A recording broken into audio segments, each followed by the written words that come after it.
of the dogs. Oh, definitely the big one. Okay. I think that's streaming to YouTube. I think it's recording locally. Yeah, we're live. Hello to all you patriots out there in podcast land, and welcome to episode 265 of That's Wrong. That's so wrong. One of these times you'll get it. God damn it. Hello to all you patriots out there in podcast land, and welcome to episode 268 of Canadian Patriot Podcast, the number one live podcast in Canada. We're recording on November the 2nd, 2020. Joining me tonight are Ian, Marty, and Gavin. As always, my name is Andrew. We'd love to hear your feedback about the show, so please visit CanadianPatriotPodcast.com/feedback or email us at feedback@CanadianPatriotPodcast.com. Please feel free to tell us how our tardiness this evening has upset you. A version of the show is available on Stitcher and iTunes. And you can check the podcast out on Facebook.com/Canadian Patriot Podcast and Instagram at Instagram.com/Canadian Patriot Podcast. Is that factually accurate still? No, we'll get into that. Yeah. I'd have fixed it if I was on time. Well, we can no longer support the show off your likes, so we need actual financial help. Support the show, visit patreon.com/CPP and become a Patreon. You get a different version of the show, and sometimes you get early access. Buy a CPP t-shirt to show you're not a communist, $20 plus shipping and theft. Visit CanadianPatriotPodcast.com, and the link, as always, is to the far right. All right, it's time for my favorite segment. That's called What Are We Drinking? It's where I can't figure out what's going on with my monitor and can't see my levels. I have no idea if voice meter is dead or not. We're going to go around the screen. We're going to go clockwise. I can't start in the top right corner because that would be me and that would be impolite. So I'm going to start with Marty. Marty, what are you drinking? Bush. Keeping it classy tonight. Okay. Yeah, no, that's good. Gavin, what are you drinking? I have a couple of cans of Moosehead Lager this evening. Why, though? Because they were cold and in my fridge. That's Canada's oldest brewery. Come on now. Is it? I believe so. It's still operating brewery. It wasn't the first one founded, but... Fair enough. Ian, what are you drinking? Something uber daddy, working on my 2 liters of water. I see. I should drink more water too, but here we are having a beer instead. Road Trip from Black Swan Brewing, because it was in my fridge. And also because it's good, unlike other beers that are in other people's fridge. Normally I'd probably be asking people to do the Patriot Challenge now, but we're just going to go right into don't tag us in social media. Not even if you want to. Yeah, that's probably best for all involved at this point. Yeah, it's probably and if you have a work phone, you probably want to get a burner to download the show to listen to. Yeah. So Gavin got unpersoned. I got unpersoned. The podcast got kicked off of Instagram. We filed appeals. For some reason, the podcast has not been kicked off of Facebook, but nobody has admin access to the page anymore. So who knows what that means? We can still talk, though. Yeah, I mean, they... For now. Until they kick us off the internet, which... Could be any day now. Well, I mean, so I went through... It seems bizarre that they would make a sort of heavy-handed, censorship on social media so close to the U.S. election. Yes, weird. I mean, yes, that does seem super weird, although I go out of my way to not post U.S. politics stuff, especially on the show's social media. So, I mean, I guess we should back up a couple of weeks prior to the U.S. election, which what's that, tomorrow? Is tomorrow Yes. election day? I believe so. It is. See, I'm so out of touch. I'm barely following our own politics, never mind the Americans. So tomorrow's US election day. So what do we got? Trump and Biden? Is that Yeah. Biden's not dead yet? He's still running? No, he's still out there sniffing kids. Well, I think the plan is to just get Yeah. him elected, then have him step down for Kamala to take over. But that's just my mini conspiracy theory Yeah. for the day. Yeah, die of old age. Senility, whatever, Well, I mean, they have that clause in their constitution if the president's incapacitated. It's that 25th Yeah. Amendment or something like that. Something like that. I barely follow Canadian politics. All I know is something Hillary Clinton. Well, I mean, she's probably up to no good, but okay. So weeks ago, well before the US election, although possibly related to the US election, I think in this case it might be more related to the Kyle Rittenhouse thing. So Gavin got unpersoned, right? And I don't think we talked about this at length on the show. So as much as you want to tell people about what happened. Yeah, well, I guess the first one was my Facebook account, I believe. So I was there. I went to go take my evening poop. So, as one does, you scroll through the book of faces. I go to do that, except it tells me that I no longer have an account and it's been deleted, but I can file an appeal, which I did on the spot. The pooping spot. Yeah, and I've yet to hear anything back. And now, I certainly didn't publicly share any Rittenhouse memes. I mean, I didn't need to because everyone else was already posting them, laughing at them, and maybe commenting on a few things or checking the old like button on a few. Because, I mean, let's be honest, whatever side you're on, some of them were freaking hilarious. And then, I don't know, maybe about a week later, my Instagram account got zucked as well, of which I was able to file an appeal but have yet to hear anything back on. So you're several weeks without the social media now? Well, I've, created new accounts, but Yeah, allegedly. yeah.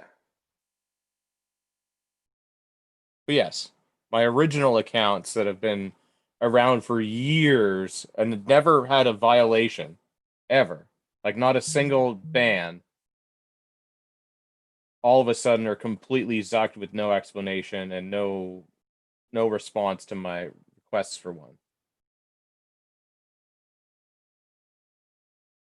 So super crappy. Gavin lost his social media. Gavin hasn't won his appeal. Last week, I was not taking my evening poop.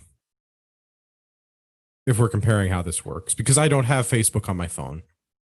Because I went through that's not the recently common thread then. No. Well, it might be that they're listening to what I say, but I don't think they're listening on my phone. Because I went through an effort earlier this year to reduce the number of things that I have that are tied to Facebook. Because I don't know, I guess it depends on how involved you are on various things on the internet. At one point, Facebook and Google both tried to be the authentication for the internet. So you had to have an account with one of them to log into everything else. And they were trying to do like centralized login. So you could log into everything on the internet from your Facebook. I mean, not really everything, because it's like a two-party opt-in. But almost everything. Everything worth having an account on, it seemed like it had an option to log in with your Facebook account. Pretty much, yeah. Or your Google account, or somewhere buried in the fine print, there was an option to log in with something else, like an email address. And for convenience sake, at one point, a lot of things that I had were using the Facebook login to all the things thing. And then I started to realize how invasive the Facebook was and all of the things that it started doing. So I have a bunch of utilities in Firefox that keeps an eye on Facebook and effectively puts it in jail. It's not allowed to look at things. It's not allowed to look at other cookies. It's not allowed to have my location. Basically, it's not allowed to do anything. And all of the Facebook trackers on every other website also get reported. And again, like every website worth going to, all of the whatever the top 1,000 websites all have Facebook trackers on them. So maybe that's the common denominator, because I also did the same thing. I mean, it could be. I don't know if that's, I mean, that's pretty sophisticated to think that Facebook would be like, well, if we're not seeing you have tracking cookies from other websites, then we're going to ban your account. No, I mean, data is how they make money, right? That's kind of like Oh, and flipping this- up the chessboard after you start losing to everything. So It's kind of metadata. So I went through this exercise and I made sure that my Facebook account was not my authentication method to other things when I started to see in the summertime other people getting banned right before Gavin got his ban. Just to make sure that I didn't lose access to anything that was important, like my login for my gun club website, which at one point was using my Facebook profile to authenticate against.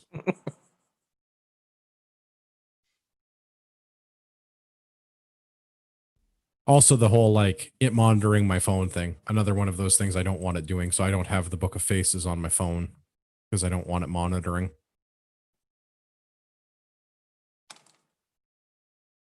So I've managed to lose my Facebook account, and CPP has lost their Instagram account, or our Instagram account. Its Instagram account. It's not a person. I don't know.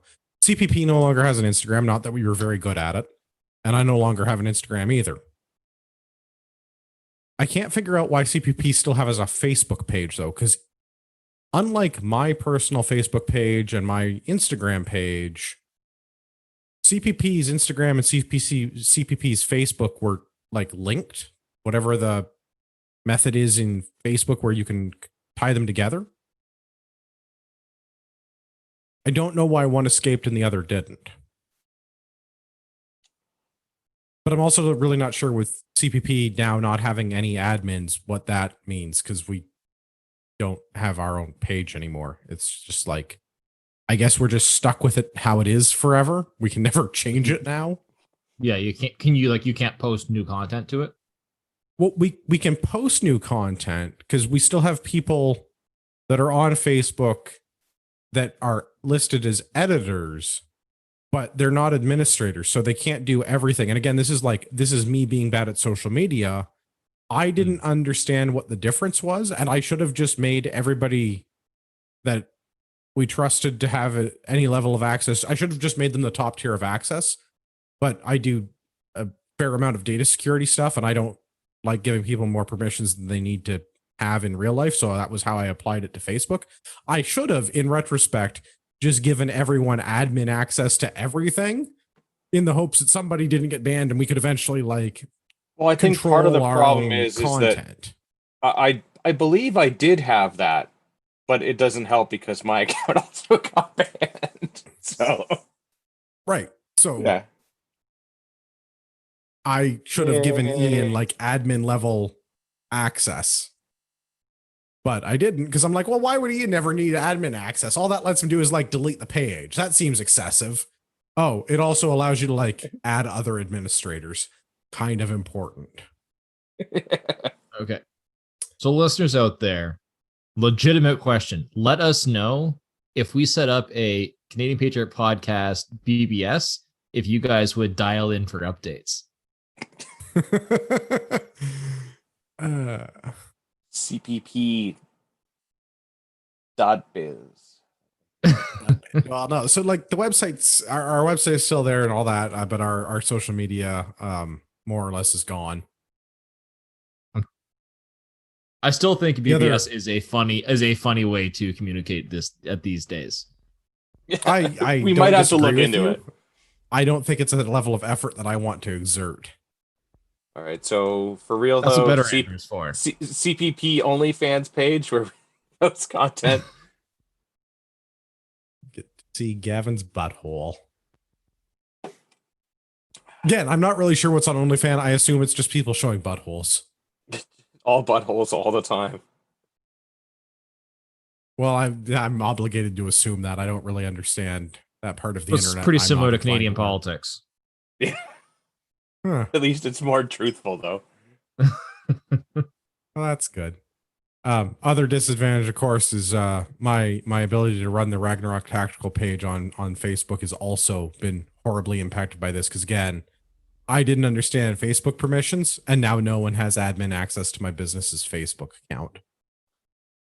Which of all the things is really the thing that's actually upsetting because I've been expecting to get banned from Facebook for a while. I mean, have you met my friends? So I'm not surprised by that, but the thing that I'm really steamed by is that I can't control my business's social medias. Like CPP's gone on Instagram, CPP has no admin on Facebook. Ragnarok, I still have the Instagram for, and nobody has admin access to Ragnarok on Facebook, so we don't know what to do with those properties now. It almost sounds like you shouldn't have been on a leftist like platform to begin with. I mean, that's not an unfair assessment. It just that's where all of the eyeballs are. So in order to get I'm just gonna start eyeballs referring of to them other generically as the socialists. business. I mean, that's a fair point. That's a fair point. I guess. How do we, listeners? I need feedback for the next feedback show. Yeah. How do we want to engage with our listeners since we can't do it on socialist media and we don't get very many emails? We got a lot more comments and messages and things through the social media than we did through the email. Yeah, when I caught my Zuck, I signed up for Parlor to see what that was all about. But I'll be honest, Is it actually AIDS? the It sounds user like it's experience from that seems to be much worse than Facebook. Yeah. What about D-Live or Odyssey. Gab? Yeah. Is Gab still a thing? Yeah, it's just like Twitter though, but I mean it still exists. But there's still like I think it's mostly for gamers, but D-Live is a thing, Odyssey, BitChute. I mean, there's other ways to do it. I just don't know who does live shows. Well, we're still broadcasting to the YouTube, which is good. For now. For now. Well, and I mean, backup plan is probably BitChute because I mean, really, broadcasting the live show has always just been like a fun thing that I discovered we could do on the internet. It was never really a requisite for a prerequisite. It's not really key to having a podcast. Being able to do live recording is not how most podcasts run. We just think it's funny that we can do like real-time audience interaction through a thing by clicking a button. Yeah. And in theory, we can Really even do super call-in shows. Wow. So maybe we'll have to do that. I'm not opposed to doing a call-in show. It's nice to have the podcast accessible to another channel through YouTube in this case, so that people can watch us if they want to, or participate live with us if they want to, because it's no extra work for us to take advantage of those things. Yeah.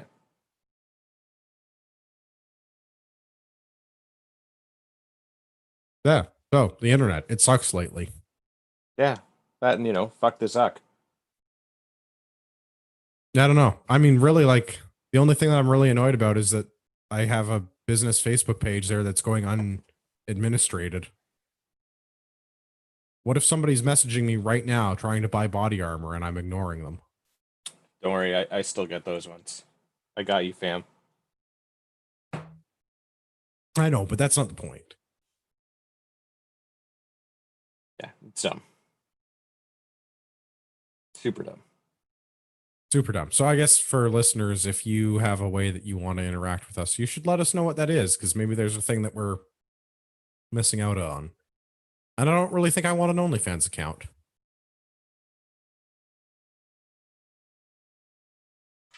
Maybe you get super chat if you get enough butthole pictures on there or something. I don't know. Yeah. I don't Tip- want to do tip jar super or chats something. either. Yeah, tip No. jar or something. I don't know.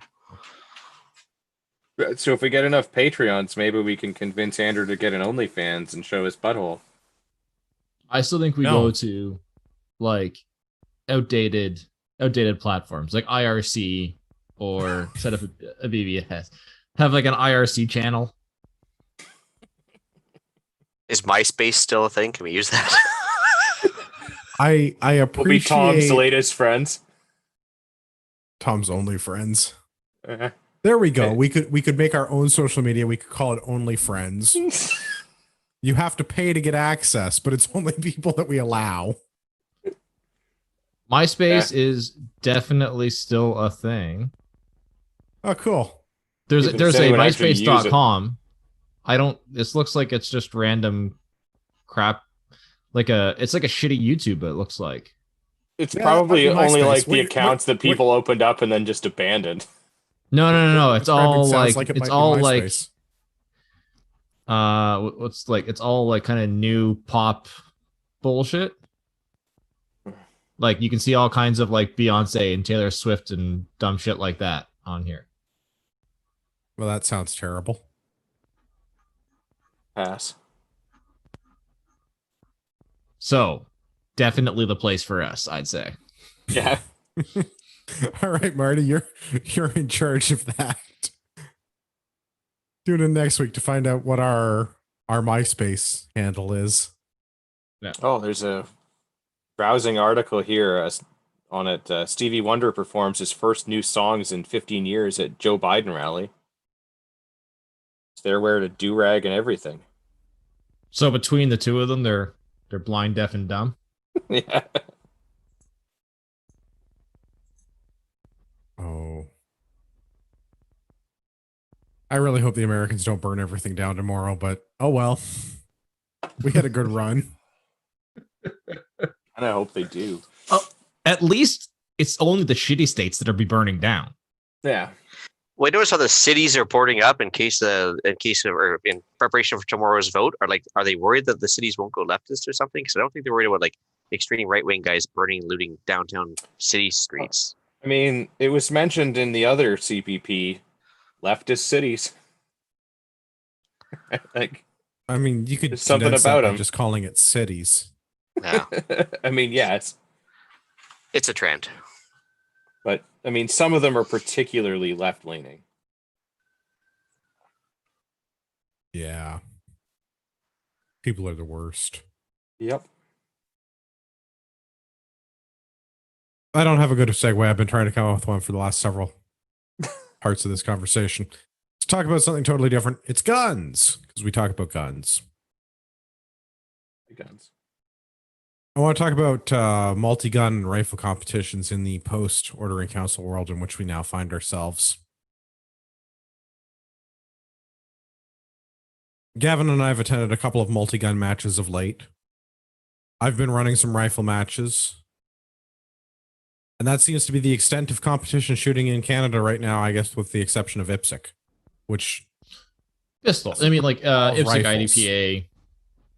You know, in this area, it's mostly IPSC, but Yeah. Northern Ontario, some of the other provinces might be running more like IDPA type stuff. So Is that what because I have it's not colder seen- up there and they're just wearing a vest inherently? Uh, I mean, I think IDPA's it's been a around. funny joke. Don't overanalyze it. Yeah. It's an interesting question though. I don't know why some regions are one versus the other. It It definitely does seem to be that like Yeah. more remote, more rural tends to be more IDPA. I have a compelling theory. It's based on what people in certain regions want to run, and then that becomes the option of what is there. There's more IPSC shooters here and people that want to shoot IPSC, so we have more IPSC matches here. That's all it is. It's just the people that are running whatever the events are. There's nothing Fair. stopping the North Bay Pistol Club from running an IPSC match. I mean, aside from Well- like the logistics involved in running an IPSC pistol match, right? You have to have IPSC range staff and people that want to shoot IPSC. Yeah, you have to have members, and your club needs to be sanctioned as well. Right. That's what, but there's nothing to stop them from doing that. But that's any the same more for than it is IDPA. to- Yeah. Right. Yeah. So it's just that's what whoever. I don't know if that's. I know what you're saying. You're like it's based on what Yeah. the demand is, but like for example, like Well, myself, I'm an IPSC member. It's not even. Not I'm because not I even saying it's was- based on demand. It's based on who's willing to do the work to be the match director. It's what Yeah. that guy wants to shoot. So that's what you're going to get to shoot. Like I'm a member of IPSC because that's what the matches are around here, and I just want to shoot matches. Right. Like now, that being said, given the choice, I having shot both, I would still choose IPSC because I think some of the IDPA rules are dumb. but Superdome. that wasn't like my driving fact. Like that wasn't like the driving factor as to why I shoot IPSC. I just shoot IPSC because that's where all the matches are around here. Yeah, Yeah. and I think if we lived in an area where it was all IDPA matches, you would likely be doing the same thing. It's the same reason why I drive several hours to go to ORA events, because that's where the ORA events are, and I want to shoot rifles in the military fashion. But How's that going for you? Well, we're gonna talk about that, I think.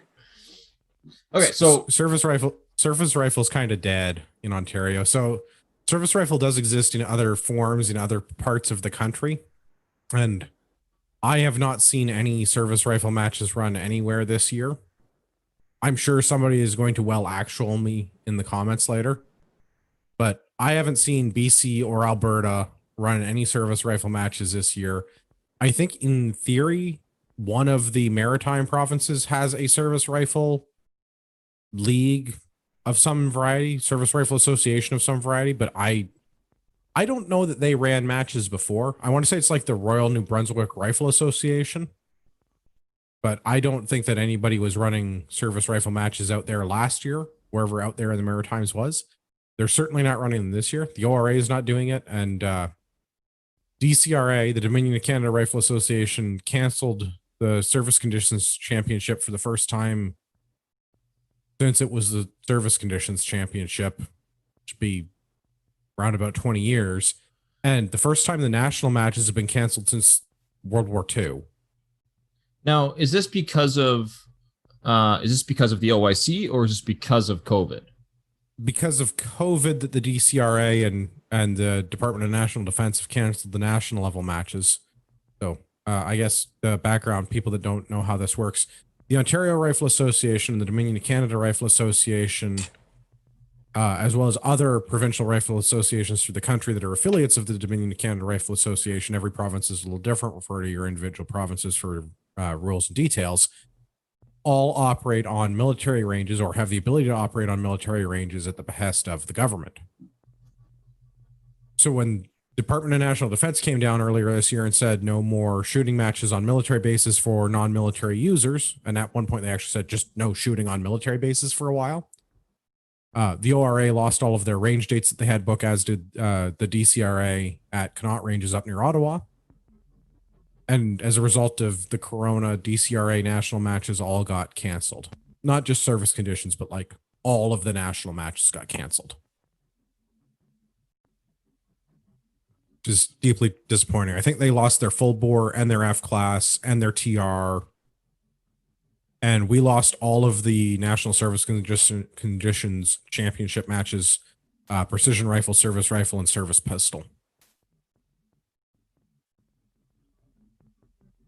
And CQB. And CQB. CQB doesn't happen at the national level, but yeah, CQB in Ontario didn't. CQB in Ontario is probably the last organized provincial level event with AR-15s in this country, because we had one match really, really early in the year when there was still snow. And that was probably the last time we got to shoot ARs. So where do you see where do you see the future for these disciplines if the OIC goes, assuming no COVID, but the OIC continues on, and let's say we lose AR-15s? Do you think it's dead, or do you think you see it moving over, going sort of back historically to like Enfields, or just bolt actions in general? I think we're going to see a reversion to an older style of shooting. It's going to be provincially dependent, I think, and it's going to depend on what the DCRA does at the national level. I think the Alberta's kind of weird because the Alberta Provincial Rifle Association isn't really the governing body for service rifle in their province. The people that did the closest thing to service rifle there are a little different. So I'm curious to see what I think it's not the Calgary Historical Arms Society. It's the group up near Edmonton that runs a service rifle competition that's very, very similar to what we call DCRA Classic. So it's like a military rifle with a maximum 4-power scope. So very, very similar to what we were doing for DCRA Classic. I think we're going to see a reversion to bolt guns, not necessarily historic military style bolt guns like Enfields. So the Ontario, I'm sorry, not the Ontario, the Operational Shooting Association in Ontario, the OSA, they've been running matches that have been geared towards magazine-fed bolt-action rifles. I think that's probably where we're going to see the ORA going based on conversations that I've had with various people involved in the Ontario Rifle Association. I think we're going to see a slower course of fire with fewer rounds, with more emphasis on accuracy. So it's going to be more like precision rifle, but without bipods. So we'll still have snaps and rapids and movers, but we might not see like the follow-up shot matches where it's 2 shots in 4 seconds or whatever that was, because we're not going to have people that are going to have equipment that can do it.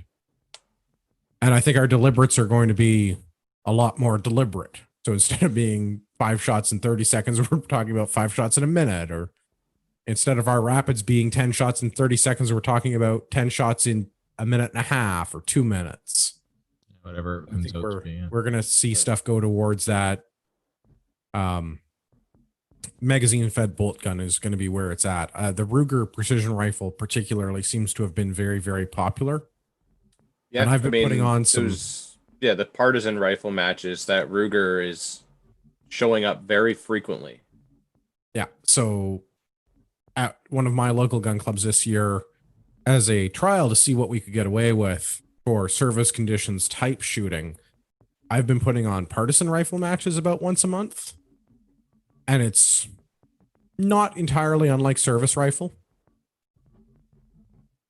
No bipod, no rests. The rifle must be shot off the elbows or from some other position, sitting, standing, kneeling, or prone, unsupported. No bipods, no bags, none of that silliness. In sort of the historical sense of rifle shooting, the way that the Shoot to Live program was taught in the 40s. With the Enfields. Not the current Shoot to Live program, which is totally different, but also completely the same. Shoot to Live is a people that are in know what I'm talking about. Shoot to Live is its whole own little thing. I think we're going to see a lot more of that style of rifle marksmanship. I'm curious to see what the DCRA goes to, because what the DCRA does is what the different PRAs will likely go to so that they can practice for nationals. Or alternatively, nationals is just dead. I mean, it's a shame that this, undemocratic order in council is essentially killed a Commonwealth tradition in this country. The oldest organized sporting event in our nation's history is the shooting of military style rifles. We've only been doing it since 1867. Well, I mean, fortunately, multi-gun and some of the other style events obviously have been affected, but don't seem to have been affected as badly. Obviously, the AR platform and its variants are some of the more preferable guns to shoot for that particular type of event. But fortunately, I mean, PCCs being popular these days, and you're even getting guys out shooting semi-auto 22s that, have some advantages, very low recoil, no capacity for magazines, so you may not have to do a mag change. Downside, picking up those shots with a timer, not exactly the easiest thing to do sometimes. Or seeing the steel move. I wanted to talk about the multi-gun a little bit because we've been involved, Gavin and I have been involved in a couple of multi-gun matches recently. And people are being creative with what they're allowed to bring out. There's a lot of pistol caliber carbines getting exercised. And there's a lot of expensive pieces of ARs that have been moved to not ARs. So it is funny to watch somebody with a JR carbine and an LCAN scope. Yeah. It's like, I have a $600 rifle and a $6,000 optic on it. Because I have one in the safe. Yeah, seems to be some of that going around for sure. The I mean, PCCs now seem now to that you're be- seeing kind of how all of these other, how poor all of these other platforms are oh for god, these sporting purposes, would you not have to say that the AR-15 is probably the most sort of suitable and most appropriate rifle for these sporting purposes?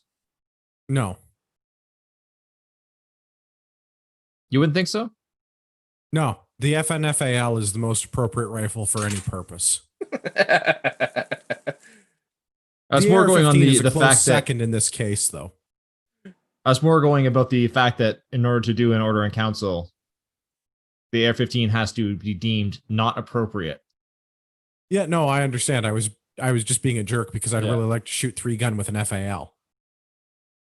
Wow. I mean, maybe if we get our way, we will. I mean, But no, I would say that having shot a number of these other rifles and having RO'd dozens of other people with these various rifles, the AR-15 is by far and away the most sporting rifle for competitive shooting. Which I mean, I could have told you that from years of experience shooting service rifle. If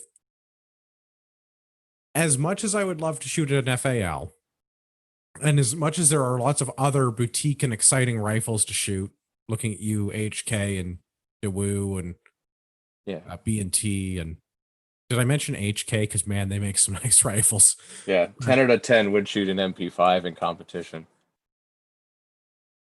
No, but the AR-15 is the rifle that I would want to compete with in shooting a rifle, and I don't really care what that competition is. If it was service rifle or precision rifle or PRS or Well, yeah. pick a discipline, pick a thing. Yeah, AR-15 generally is going to be the thing that I want because it's generally the right tool for the job. Well, and you can customize it. So for multi-gun, you maybe don't need a 20-inch barreled one, and you can get away with like a, somewhere between a 7.5 to a 13, depending on how far your local range for that is.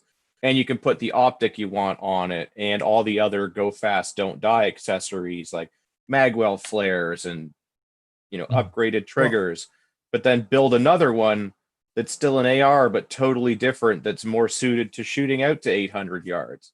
So, same gun but totally different. This is why I would say that the AR is Yeah. the most sporting firearm that we would be able to select from, is because it fills almost any role where you need a rifle. Yep. It's maybe not the perfect choice in every case, and certainly not the perfect choice in every configuration. But it's hard to pick a better sporting arm than an AR-15. And having RO'd a bunch of these events now, other rifles really, really suck. Yeah. I would have been much happier going out hunting today with my Stag 10 versus a Tika, but hey, things are the way they are, right? Well, I mean, the AR platform does make an excellent modern semi-automatic hunting platform. Yeah. Whether it's the it's the large frame reliability. variety or the smaller. Most of these other boutique guns you see coming out, the reliability is just not there. It's not there. And even the ones that are not boutique, I have seen so many Tavors of various flavors, either the original Tavor, the SAR, is that what it's called? The TAR 21? Yeah. Yeah, The original Tavor, and also the X95 version. I have seen so many of them have problems, which makes me feel better that it's not just mine. I was gonna say Yeah. you've had some issues with yours in the past. Yeah. I mean, I have had two different issues with my Tavor, if we want to be particular about that. The pistol caliber version of the X95 has reliability issues with feeding. And as far as I can tell, it's not magazine dependent because I've seen a bunch of them do it, not just mine. Mm-hmm. And I can get it to do it with a bunch of different magazines, not just mine. Yeah. But also the full-size 223 Tavors seem to have massive reliability issues. A lot of it seems to be around magazines. Yeah, I was going to say mine is very reliable so long as I don't use a particular style of magazine. If I use that, it is useless and it bends the tip of almost everything because of the way that it's feeding. But I would say that would generally be the That- problem that I observed with all of the bullpups at the last couple of multi-gun events I've been ROing for. All the bullpups suck at feeding rounds into the rifle. They Yeah. constantly are jamming or having double feeds or doing some other weird feed path obstruction thing where the round is not being picked up reliably, or it's not picking up the next round reliably, or it's not cycling the action reliably, or there's some other feeding issue. The divorce seemed to be particularly bad for it, but it seems like any bullpup is not good at it, and every bullpup has a shit trigger. Pretty well, the yeah. Linkage is so Yeah, long. I mean, that's when you think when you think about the mechanism and how it has to work, that's pretty well guaranteed. Yeah, every bullpup has just a horrendous, absolutely awful trigger. yeah. And I mean, I've got the PCCs, they're upgraded one in mine, similarly- and it's not terrible, but not great. And yeah, PCCs are weird too. PCCs similarly tend to have a lot of reliability problems. I find it, especially when I shoot matches in the States where they're running the big extended like 60 round mags and stuff like that, they tend to have a lot of feeding and jamming issues. I find in Canada here where the guys are just running the 10 round mags, the neutered mags. As sad as that is, they do tend to run a little bit more reliably than the big sticks, but yeah, I'm gonna still chalk a lot of that up to magazine issues. The pistol caliber carbine, the issues that I've seen, less to do with feeding, more to do with cycling. A lot of ejection extraction problems. yeah, and I mean, part of that is the blowback design in itself. It's a blowback gun, right? That's they get dirty quickly, and with a blowback with a long barrel. It's kind of a weird. Yeah, it's not an ideal configuration. Yeah. I mean, some people are complaining about the whole gas in the face from the blowback thing, but I've never had that with mine. Yeah, I haven't shoot it left-handed. I have a bunch. Yeah, left-handed is where I mean, it doesn't bother me, but you definitely I don't notice it at all until you shoot a PCC left-handed, and you're like, oh yeah, this is definitely blowing in your face. I've never noticed it. I shot an early prototype of the FX9 that at that point I think it wasn't buffered correctly. Yeah, and so it was opening early. This is again, this is early prototype, and that one was definitely it was blowing unburnt powder. You're just getting I mean, you'll notice that. Yeah. That was not ideal. If you shot left-handed, you're just getting a face full of powder being shot in your face. But yeah, no, that doesn't sound like fair.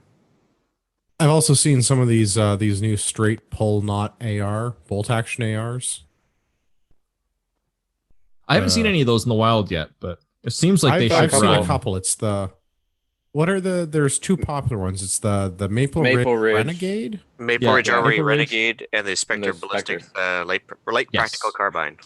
Yeah, and then it looks like Maccabee Defense is now building one that's going to be in the larger caliber 30 cal frame. Yeah, it looks like they should be as reliable as an AR-15. It seems like pretty well they're just not milling out the spot in the receiver for a gas key, and then just not putting in a gas tube. Well, there's a couple of internal differences as well. I guess the reaction rod for an AR does not work in the MRI Renegade at all. So the inner diameter of the upper, which is actually the serialized component, so the upper is actually the firearm. And I've noticed a couple of differences so far, like the where the barrel mates up and you have to put a barrel nut on. Threading's not quite the same spec as you would expect. So a couple of barrel nuts haven't worked. So I've actually had to order a special one from MRA. That sounds more like a manufacturing defect than a design change. Yeah. Anyways, but a couple other things so the MRA but there's still a buffer and a spring used, whereas the light practical carbine for Spectre doesn't use a spring at all. So you actually have to manually work it both ways. Versus the MRA, it's got a spring return at least. Yeah, we saw an interesting 3D printed adapter for the MRA that turns it into a pump gun, which I kind of liked. Now the 3D printing thing didn't quite hold up. I have talked a But- lot of crap about the Troy pump action AR, but you know what? It's the one to go The with. concept works. I mean- if you're gonna buy an AR alternative today, it'd be the one I would look at. Just The only because- problem with it is it's so freaking expensive. And Yeah. the I'm fore not end is saying kind of that- useless. Well, the fore end's I'm only not got saying those. that the Troy is the solution to the problem, but Troy seems to have developed a better operating principle for their not an AR. Yeah. I'm just talking about like from a competition perspective, you can run a pump way faster than you can run a straight pull bolt. And that's Yeah. what we were noticing with this aftermarket pump adapter thing that Buddy had built for his rifle, was that up until it broke, it was way better than the factory option for the MRA Renegade. Well, yeah. I mean, you can run it pretty quick as evidenced by Dave, but like you still have to take your hand off the front, rack your bolt, and then re-grip. Whereas the pump is you just keep that hand in that same spot. So it's just It is a much better design. I'm surprised that we don't have more decent straight pull bolt guns, because like up until this, really the Swiss gun was the what's that, the K31 was the only straight pull bolt that I was really aware of. yeah, it's just The not a operating popular principle design. is not terrible. Yeah. No, but there's better options. So why would you spend time investing and developing a gun for a Yeah. small Canadian market? Oh, absolutely. I'm Absolutely. sure It's a- now it's a- it'll pick up as evidenced by the number that have Yeah. just came on the scene. But I mean, The other but- thing that we've seen showing up quite a bit would be rimfire guns, which I cannot talk enough crap about because they all have problems. Because you're shooting a 22 at a match. They don't run Yes. reliably. Yeah. Ever. No 22, and part of it is ammo. There's basically rimfire ammunition in itself is notoriously unreliable. But it just doesn't have enough. Just doesn't have enough kick to it to cycle actions reliably, especially when you start talking like cold weather and things like that. Yeah, I mean, you really got to go to a pretty hot round and a decent manufacturer of it to get reliable cycling, and then you start getting into like, the price of High other velocity calibers and CCI stuff like that. stuff seems to be so like mini mags and stingers seem to be the only 22 ammo that reliably cycles semi-auto 22s. Yeah, I mean, I run Ely Force. Just in run mine an 'cause- airsoft gun. That's all you're doing like- at that point. Yeah, pretty much. I heard gel sad blast but was true, true and now. Yeah, would have just as much effect on steel as the 22s that we've seen out.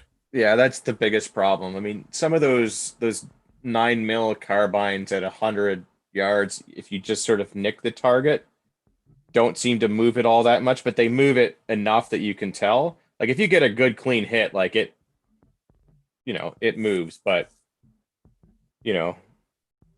those 22s, man, you can barely see anything.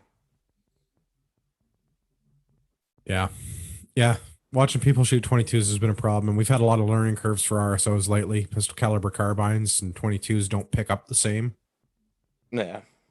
Yeah, Shot so timers just- that's the other one I find. So the States is way worse because of the muzzle devices that they can use.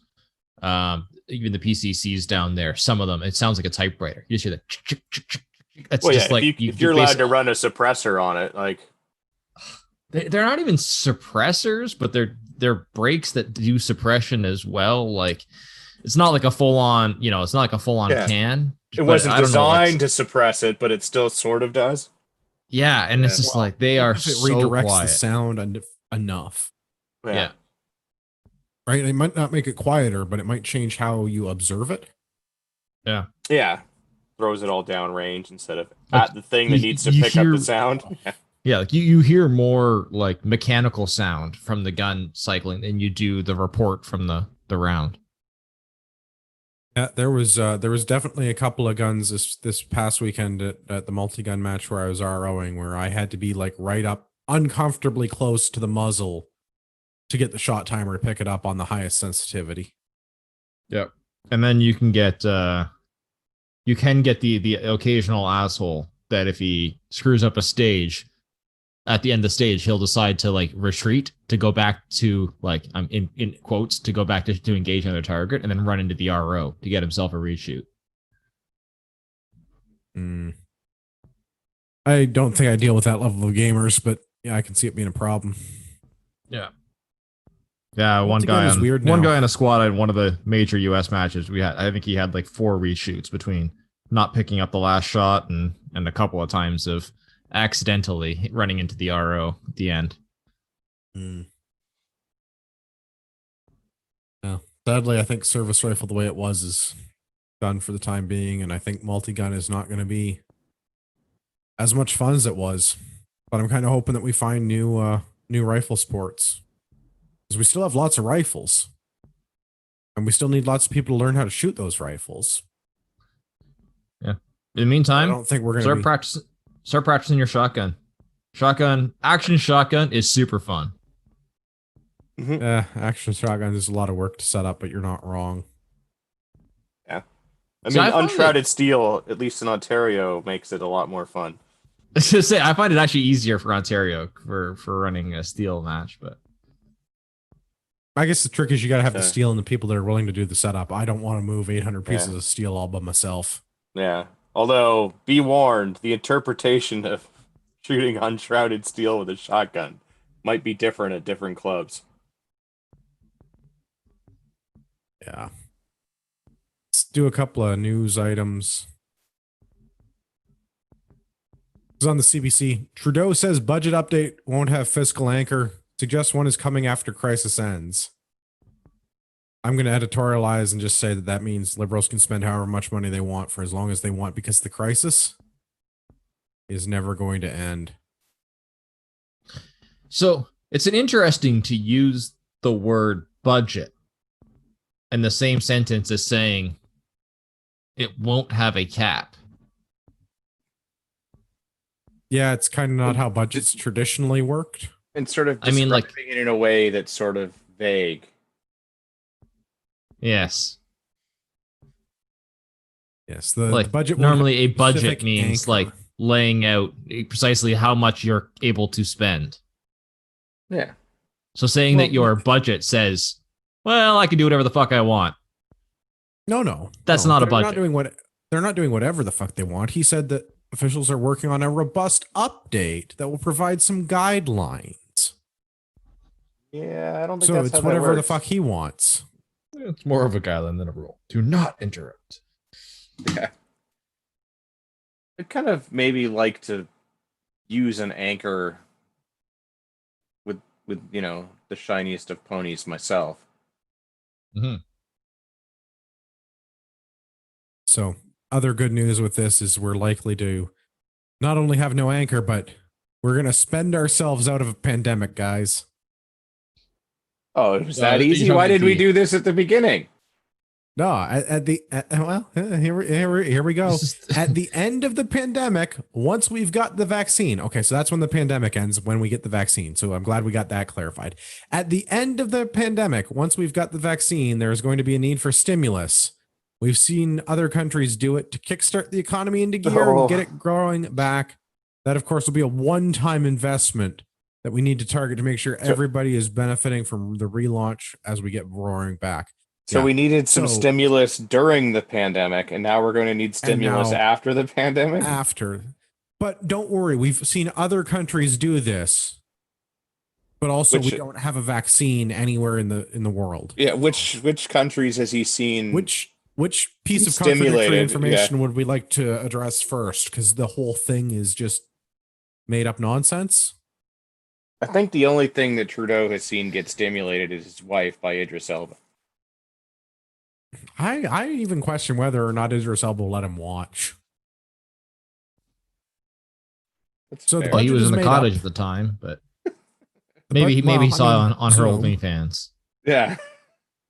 Aw. Where do you think all the budget's going? Is paying for the access to the OnlyFans?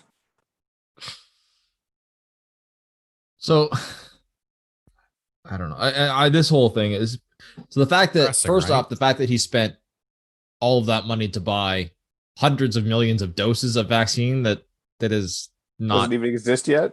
doesn't even exist yet. The fact that we only have 36 million or whatever it is population, and we, you know, all of the crap around that, the fact just going to like the whole flattening the curve so we don't overwhelm our healthcare system to now we can't release the lockdown unless we have a vaccine. Like just the moving goalposts, the everything about this is just infuriating. Yeah. The like our only chance at saving anything. I mean, I don't even know if we can save it yet. They've already spent all of this. Like they've already put us in such a hole. They've already done so much inflationary spending. I mean, I don't even know what we could do to, you know, to undo what has been done. But the only chance that we have to stop further wrongdoing and further damage is an election. And that's not happening as long as the NDP hold the bag. I'd say that's the only thing. I mean, we could also have a coup. A military coup, only likely would thing. be Harjit Saijan needs to take step up and Operation Medusa number 2. Yeah. He needs to architect another Operation Medusa. But for real this time. Yeah. For No, he needs to do a second one for the first time. Yeah. We need a different piece of Greek. Medusa was Greek, right? We need a different piece of Greek mythology. Something where they like overthrow the government. Mm-hmm. I mean, we could always go like Romans, because I mean, the Romans stole from the Greeks, and then we just stab them in the back. Yeah, I mean, Sajan's probably got one of those tiny knives. Oh, there you go. Sold. I don't know. Marty's right. It's infuriating, and there's really nothing to do about it. But I mean, hey, unregulated spending based on some guidelines. 6 months into the pandemic, but hey, just 2 more weeks to flatten the curve, right, guys? Yeah, another 2 on top of the next 2 on top of the 2 previous to that, and then after that. Once we have a vaccine and the pandemic is over, because then the pandemic will be over somehow. Once we have a vaccine, we just need just a little bit more stimulus money, and then everything will be fine. It's not like we have. Yeah, this is. I mean, as long as they give me enough stimulus money to buy one of those B&Ts, I'm golden. So, for anyone that's not paying attention, this whole pandemic thing, this is just being used as a way to funnel money out of this country into donors, into, you know, New World Order, into whatever liberal, you know, whatever Build back liberal better elites. nonsense. Yeah. Yeah. So it's going into companies, it's going into individuals, it's going into all of their buddies and all of the cronies that are, you know, in bed with the Liberal Party. They're just funneling, you know, billions of our taxpayer dollars and our future taxpayer dollars, you know, our kids, our grandkids. They're stealing the money from them and giving it to their buddies right now. That is entirely what is happening and nothing else. None of that money is going to us. You know, they've spent, what is it, $20,000, $30,000 per citizen of this country in stimulus I think money. The last so time far? we worked out the math for this, the deficit spending since the beginning of the coronavirus stuff in March, total spending works out to something like $40-some thousand per Canadian, not citizen, per like person living in the country. Yeah. Like it's if that money had, like, do you know anybody that has $40,000 that has received $40,000 worth of goods? No, and in this past my year? argument all along has been that if they would just stop taxing me, I would be that much richer for it, and this just further emphasizes that. Yeah, but they didn't stop taxing. It's not like they taxed you and then gave it back to you. They taxed it and then funneled it out of the country.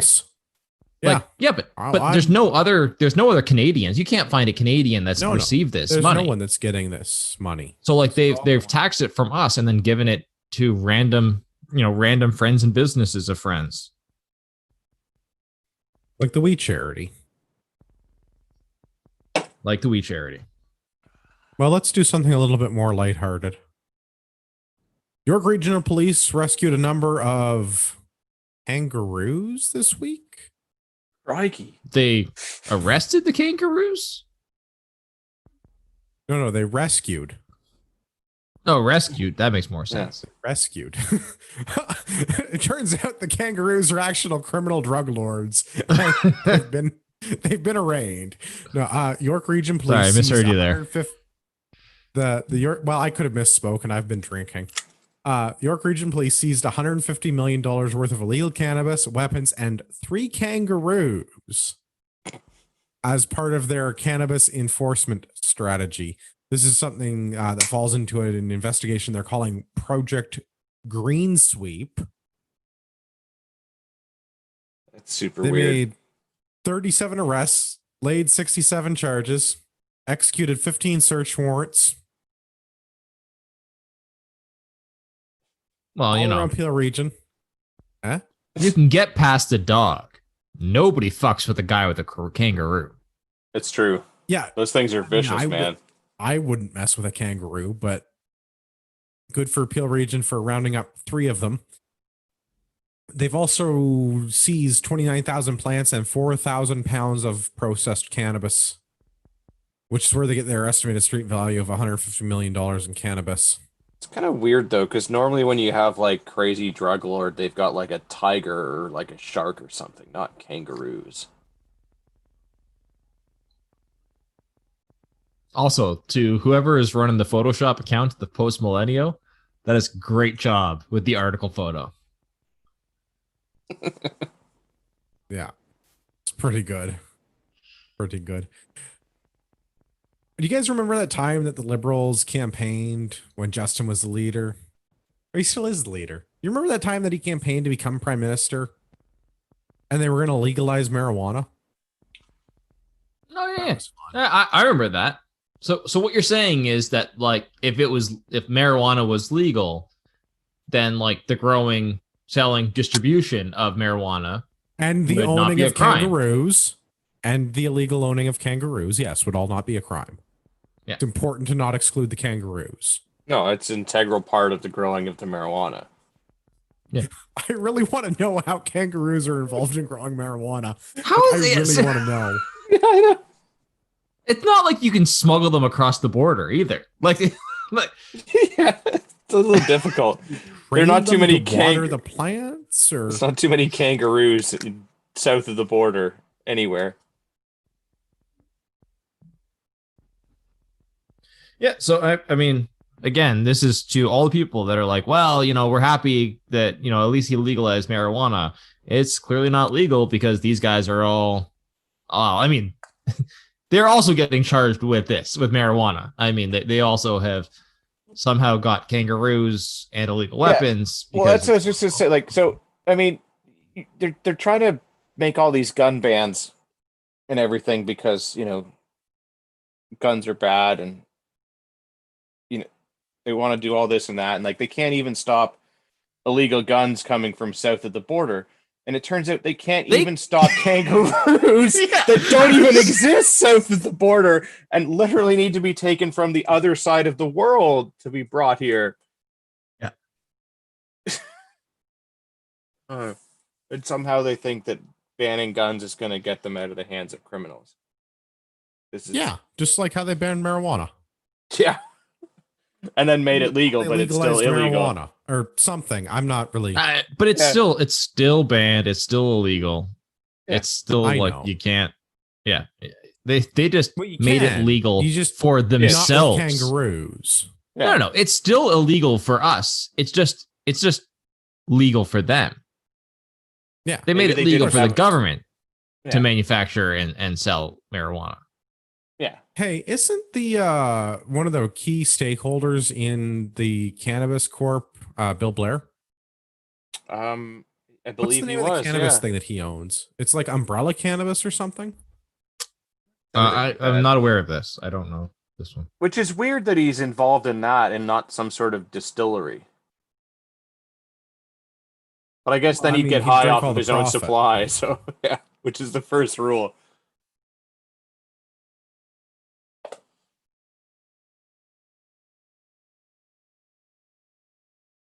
Alifa? Is that the name of the company? I don't know. I don't know how to say marijuana things, guys. It was Canopy, or maybe it was Tweed. I don't know. There's a bunch. I of don't them. know. They Anyway, probably just keep changing names and numbered companies around so that you can't track it too easily. I mean, like, what's interesting too is when you look at the photos of, like, presumably, I mean, okay, I guess I'm assuming that these photos that are included in this article are from the actual place that they've gotten these people. It doesn't look like, this doesn't look like it's hidden. Like, this is an entire, outdoor section of, looks like a couple hundred plants, and like this, it doesn't look like this is a behind closed doors or this looks like a industrial, like what you see. It's got greenhouses growing marijuana. It was probably the kangaroos roaming around that gave it away. The kangaroos had to be a bit of a tip off. Yeah.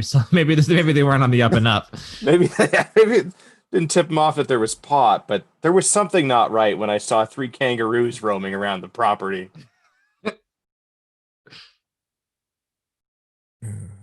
Let's talk about something else. The government is doing a poor job, even though it's illegal. It's on iPolitics. Canadian agents at the U.S. border have seized 4,000 guns since 2014. Kind of sounds like Blair CBSA has also failed at his job. If that's all they've got. CBSA also has precisely 0 other statistics around this. Of course. Yeah, and I'm curious, like, how many of these seized guns were, the result of, discovering them in random searches or through targeted things, or it's just like U.S. citizens that were coming across the border that weren't aware of the gun laws. Yeah. Well, I would love to be able to tell you the answer to that, Marty, but instead I will read you this quote from some guy from the CBSA. Unfortunately, that's never a good sign. Unfortunately, we cannot provide the number of arrests related to firearms smuggling, as our system does not narrow the parameters of our data in that way. So it may not even be smuggling. CBSA tracks firearms smuggling investigations pursued by its criminal investigations at the case level, but does not systematically track the percentage of port of entry interdictions that result in investigation and subsequent prosecution, nor the type or number of firearms subject to each specific prosecution. So they have no data about any of this. How do they even know how many guns they've got?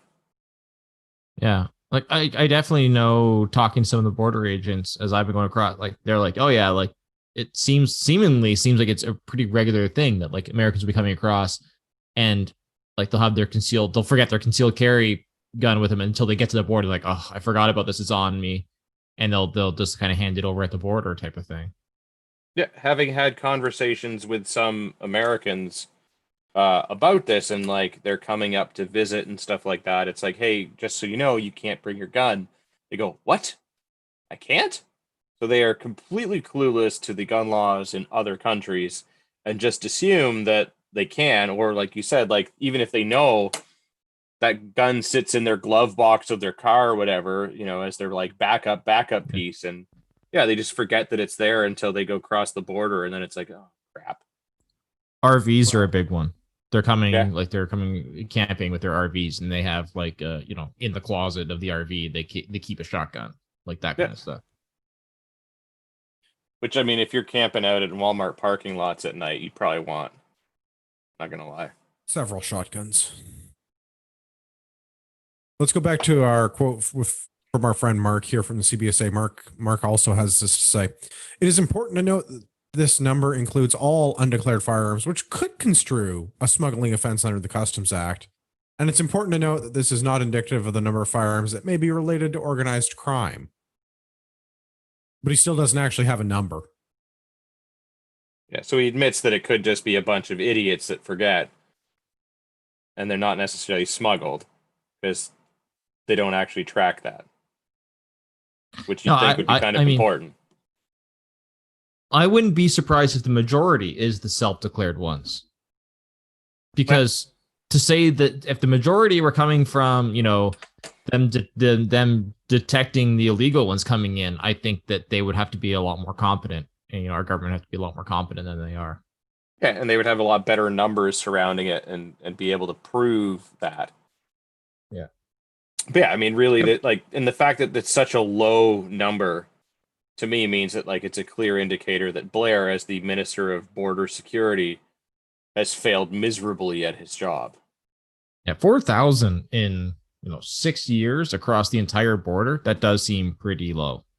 Yeah, when you look at like, how many they pull off the streets of Toronto and stuff like that, and those are the ones that they like, find somewhat easily.